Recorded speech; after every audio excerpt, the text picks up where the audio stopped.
I also saw Poltergeist for the first time. I'd never seen it. Oh yeah, wow. That movie's I haven't seen it. Fucking still. awesome. Yeah. It's also way scarier and gorier and more horrifying than a PG. You know, because PG movies back in the early 80s, it's like you could have fucking penetrative sex and call it PG. But the dad is Mr. Incredible, Craig T. Nelson, and I always wondered. I was like, this guy's in like a bunch of shit, and you can tell he's got like an iconic voice, an iconic actor. I'm like, why did they choose him for The Incredibles? He's so perfect for it. And it's like, oh, Poltergeist is his biggest. He's the dad in Poltergeist. I'm like, oh, okay. And he looks like the most like, just like stereotypical like working class dad you've like ever seen. That was a cool movie. I haven't seen that in a very long time. Revisit it. It's like you know, it's a Spielberg produced it. Yeah, of course. And then who directed it? Toby Hooper, who did like Chainsaw Massacre 2 or something like that. It's like it's one of those like Cape Fear or like a lot of Spielberg movies where it's just like that perfect Hollywood technical just storytelling perfect movie. Like, I also saw, speaking of horror movies, and this is a very jaded thing to bring up. Have y'all ever seen The Happening? No. The M. Night Shyamalan movie, The Happening? With Mark Wahlberg? With Mark Wahlberg? Yeah. I liked that, actually. Mark Wahlberg has been a huge topic online recently, TikTok specifically, because it's all these kids realizing that he was a piece of shit when he was younger. Oh, yeah. I just saw a TikTok recently where a guy's like, it's like, name your top 3 white people, and a guy goes, Mark Wahlberg, and a guy stitches it, and he's like, I got bad news for you. Yeah, there was a handful of viral TikToks like that where they're like, should I tell him? Yeah, you know, he's never gonna escape that shit.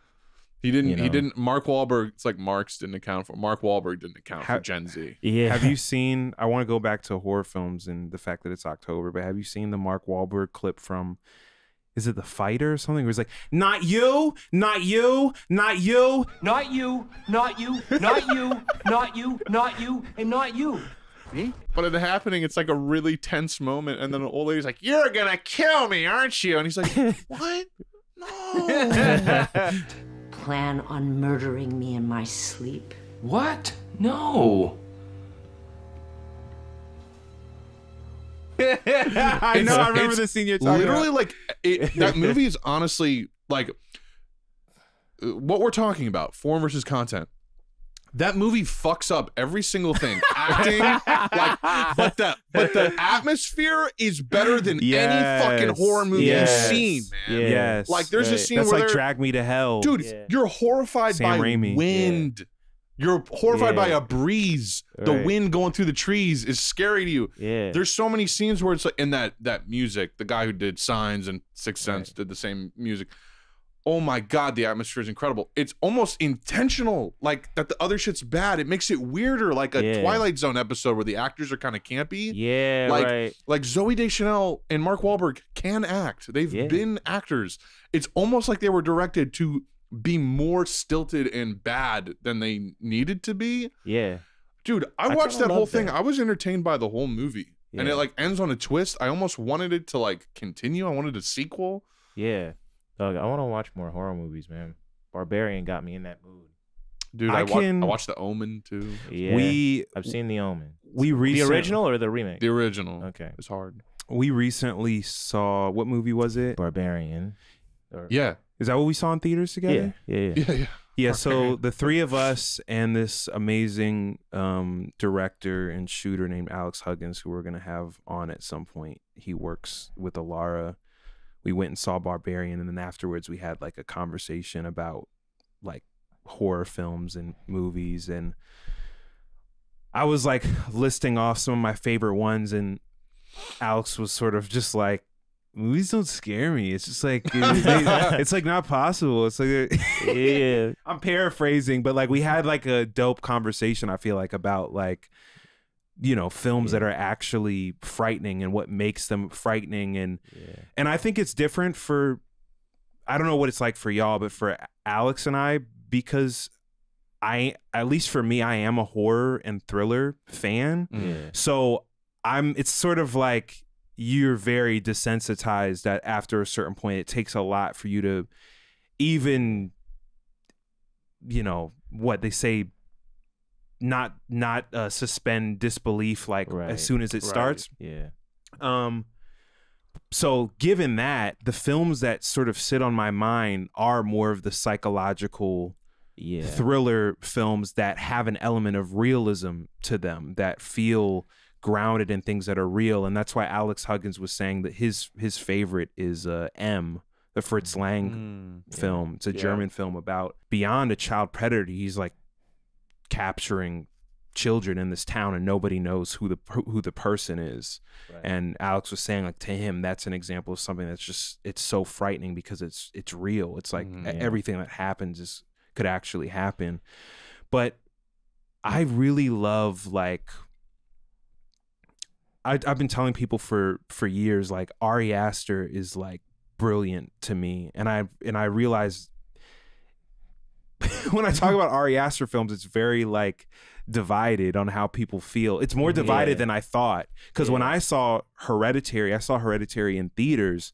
Yeah, I was like, this is the greatest. It's one of the greatest horror films of all time. Right. But it's one of the greatest horror films to come out also in so many years, if not over a decade. Right. If not decades, plural. It's definitely one of the best of this generation. That's unarguable. Yeah, and he's synthesizing brilliant stuff from 20th century, horror and thriller films. The Shining and like giallo Italian films. Yeah. Right, and you can see Polanski is a piece of shit, but you can see the Polanski in it. Right. But like, in terms of, I just wanted to recommend some, like, or maybe even name some and see if y'all have seen them. Part of me is like, there's like classic like canon, like it's kind of just like you just gotta watch it. It's not necessarily gonna frighten you, but it's a good film and it's interesting. Right. And then there's the films that are like, for me, that what's scary is it's unsettling in some way. Right. Yeah. And on the unsettling tip, like a classic is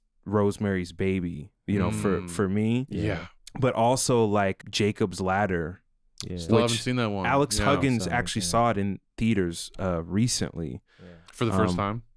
I don't think he's seen it. He watches lots of movies over and over and over again. So I have no idea if he had seen it already. I'm sure he had. But like on the other side of like where I feel like it's classic and you got to see it is like, I would name like Audition. Have you seen Audition? Dude, I haven't seen it in so long. I just watched Ichi the Killer. Dude, I watched like 15 movies the last like week or two, and that was one of them. Was a Takashi Miike movie, Ichi the Killer. I wouldn't recommend anyone actually go watch it. You should watch it with your own caution. There's a lot of just violence against women. Women are getting their face beat in that movie. It's not great. Right. It's based on a manga, but it is a really in spite of that, it's actually a very tasteful movie in terms of how far it's willing to go with certain elements and gore and things like that without crossing the line. But Audition is absolutely. Have you seen Kaido? Pulse? No. Oh my god, I just watched that recently too. Dude, so good. Ari Aster lifted so much from that movie. Like so good. The Midsummer falling off the cliff thing is right out of Pulse. Yeah. And it's a beautiful film too. Yeah. The colors, the lighting, like I've seen so few of these. I'm like, well, like my whole thing is I keep getting surprised by how little horror scares me. Because as a kid growing up, I was so spooked by a lot of shit. Like I was just like growing up in any degree of religious household, like I was so scared of shit. Pulse will do like, it. Yeah. Well, like I don't know. I just keep going into movies. Like I don't know. Like Midsummer was like there was some disturbing shit. But it wasn't like terrifying. I still haven't seen Hereditary, but this is what needed to be said. This reminded me of what needed to be said. Yeah. Okay. Let's broaden it out from film. Yeah. Media that is scary, disturbing in general. I've got some. Here comes Silent Hill. Well, I'm thinking of you. I'm thinking of you because you talk about video games as a medium and a form and how much. When it comes to fear and the psychological element, it cannot get better than that. Right. And specifically the Silent Hill games, in my humble opinion, specifically 1, 2, 3, 4, and then PT.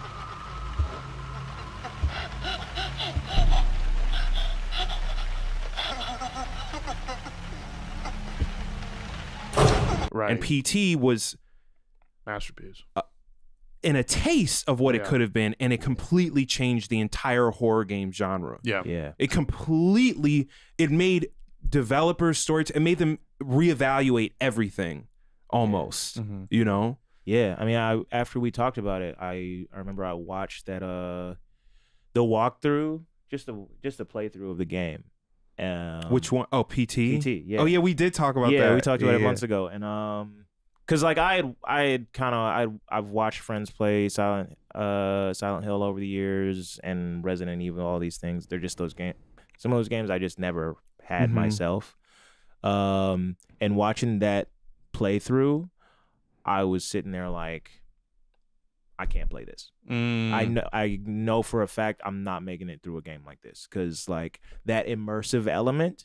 Oh man, where it feels like sound design, like the sound design, forced to go through it. Yeah, where you have to do it right. Like in a movie, that's peak fear. That's like if you want the thrill and you want to be fucked with, a movie can never reach that. Right, it just can't. It can't do it. It's not possible. Like in Barbarian, it's like every fucking that movie reminded me of like a Futurama sketch where they're parodying Twilight Zone.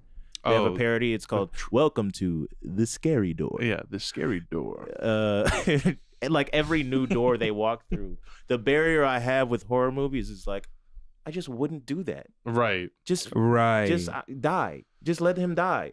Right. He's downstairs. Right. I told him not to go downstairs. You're dead. That's your fault.